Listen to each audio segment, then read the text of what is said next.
In this video, we'll look at all the ins and outs of Jupiter in the 11th house in Sagittarius. And whose chart will we look at? Heinrich Himmler, who is a very important Nazi. So begin trying to understand Jupiter and Sagittarius in the 11th house by just making sure that you understand Jupiter in the 11th house. The first episode of this series is exactly about that. So if you want to make sure that you understand that clearly, then go to the description below and follow the link to the playlist to watch the first episode. For now, I'll summarize it by saying that Jupiter in the 11th house signifies being wealthy, being a performer or showing a lot of oneself, and being non-authoritarian. Now, you similarly really want to know what Jupiter in Sagittarius represents if you're going to hope to understand Jupiter in the 11th in Sagittarius. Well, I do also already have a video about Jupiter in Sagittarius. I'll put a link to it in the description. If you want to know all the nuances of it, you can watch that video. For now, the summary is that Jupiter in Sagittarius is very philosophical, tends to be an advisor, and tends to be generous. Now, there's one more important thing that might not have been obvious to everybody. There's one more thing we can know about Jupiter in Sagittarius in the 11th house. It's that there's particular lordships that are mandatory if Jupiter is in Sagittarius in the 11th house. What I mean is, if Sagittarius is the 11th house, then Jupiter's signs, which are Sagittarius and Pisces, must be the 11th house and the second house. So if Jupiter is in Sagittarius in the 11th house, it means the 11th Lord is in the 11th house, and so is the second Lord. So the meaning of having the 11th Lord in the 11th house and the second Lord in the 11th house becomes really important to understand what Jupiter is like when it's in Sagittarius in the 11th house. The second house signifies all of our sources of support and stability, and therefore has a lot to do with wealth. And the 11th house symbolizes our performance talent and our ability to enjoy profit. So obviously the wealthiness of the second house and the profitiness of the 11th house gets along really well. So the 11th and second lords in the 11th house signifies having a lot of wealth, and also you're profiting from your support and your stability. So in other words, you have a lot of support from others. Now take these three groups of symbolisms together and see where they're on the same page. So for example, Jupiter in the 11th is very wealthy. Jupiter in Sagittarius is also very wealthy, implied by generosity. It must have a surplus if it can be so generous.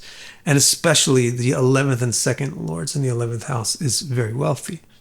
So the only thing that's really important and not obvious about this combination of three things is how the generosity thing works with these two wealth items.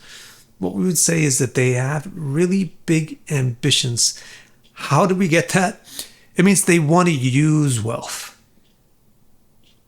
It's not so much that they want to earn wealth, but they have a lot of ambition to use wealth. They have a lot of ambitions to do things that require a lot of financial support or other kinds of support.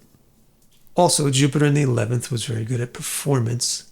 Jupiter in Sagittarius is very good at teaching, which involves speaking, which is like performance. And the 11th and second lords in the 11th house signifies having a lot of support. So taking this all together, putting it all in the same recipe, what would it taste like? You get a person who is like a performer as they teach or guide or advise. So they're very compelling leader figure. They kind of mesmerize or charm or really capture an audience, and they get a lot of followers. They get a lot of support from other people. Finally, Jupiter in the 11th is non-authoritarian, while Jupiter in Sagittarius is sort of in the middle on this issue because it's very philosophical. And the 11th and second lords in the 11th house gets a lot of support. So Jupiter in Sagittarius in the 11th house is a person that is an advocate of things, but a non-authoritarian advocate.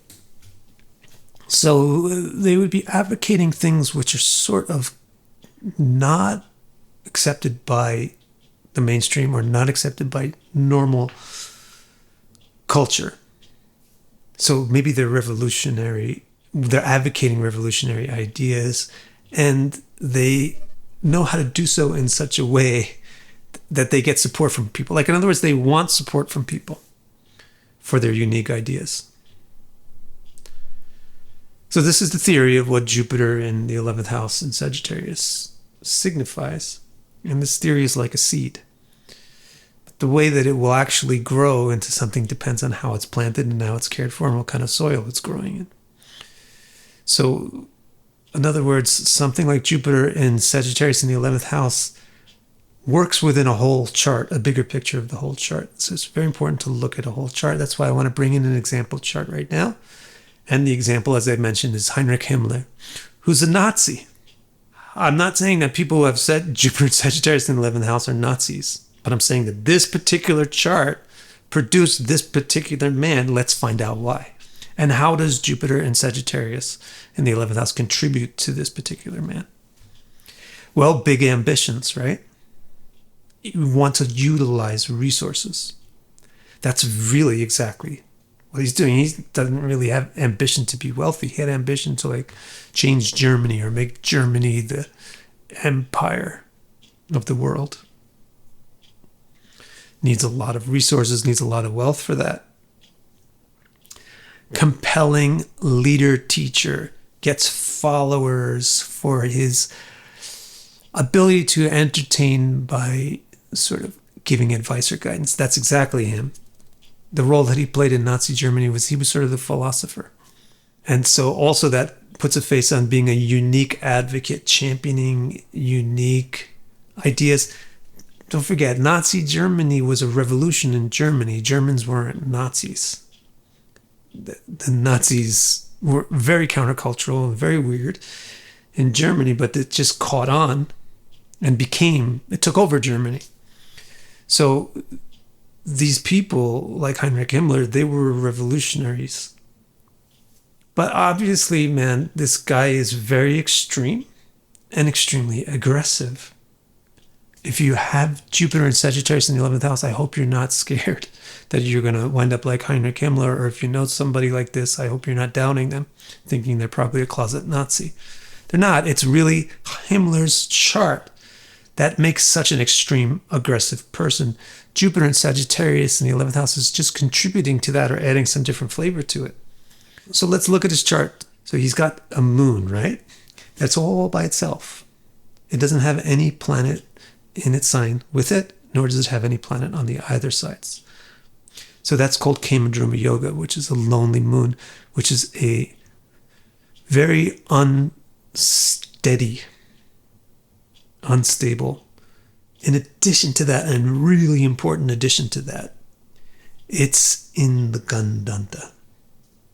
Between Pisces and Aries, there's a border between water and fire at the end and the beginning of the zodiac. It's a very serious Gandanta, very serious cleaving border. And it is really in the middle of that Gandanta. It's at 0 degrees. And that's also going to make a mind which is not peaceful. So he has a Kamadruma moon. If you have a Kamadruma moon, it also doesn't mean that you're a psychopath like him. But if you have a Kamadruma moon that's at 0 degrees of Aries, you might be going in the same direction as what this guy is like. But another really significant thing about his particular moon, which by the way shows the way his mind operates, is that it's full, basically full, pretty full, because it's opposite to the sun. So he has a very dominant Kamadruma Gandanta moon. And that is a really big part of the recipe that gives a person very unusual mental and emotional processes.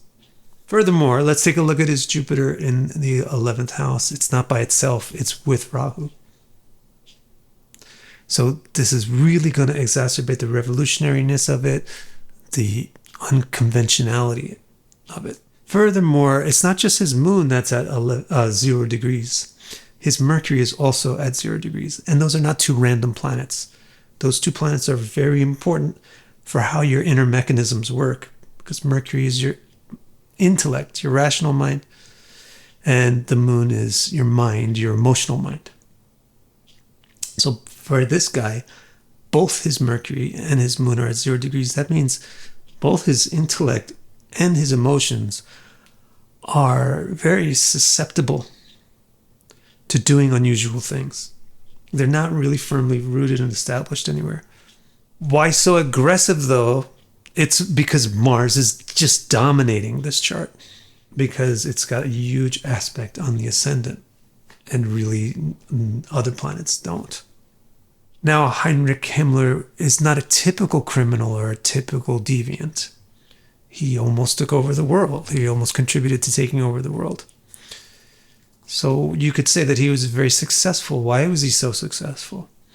Well, he has a combination of Mars and Venus, which in his case is the 9th and 10th lords. So he has a Raja Yoga in his 10th house. That's very important for being successful. In addition to this Raja Yoga, his Saturn and his Venus are exactly trying to one another. So that is his first lord and his 9th lord in a mutual relationship, which is another Raja Yoga. So you see how important it is to look at the whole chart. All of these things that we learned, like what does Jupiter and Sagittarius in the 11th house represent, are part of that chart. But what really makes the person is not the parts, but the sum of all the parts together. It's just like a seed can produce a particular kind of plant. But how healthy or verdant or typical that plant will be depends on how you grow it and in what kind of soil. If you want to understand the whole context of your chart, the soil in which your interpretive seeds grow, then visit my website, vicdecara.com, and click Readings. My complete chart report explains each and every nook and cranny of your chart and will keep you occupied in self-discovery for years. I also have 2 groundbreaking new reports. The first of these, Your Nakshatra, organizes your active nakshatras in order of their importance to you and presents the fundamental interpretations for the planets that occupy them. And the newest report, Star Strength, uses a system called Tara-Bala to unfold 90 interpretations of the nuanced relationships between all the planets in your chart, which paints a rich and detailed picture of how your various strengths cooperate or compete with each other. Order these or any of my reports and accelerate your journey to deeper self-understanding.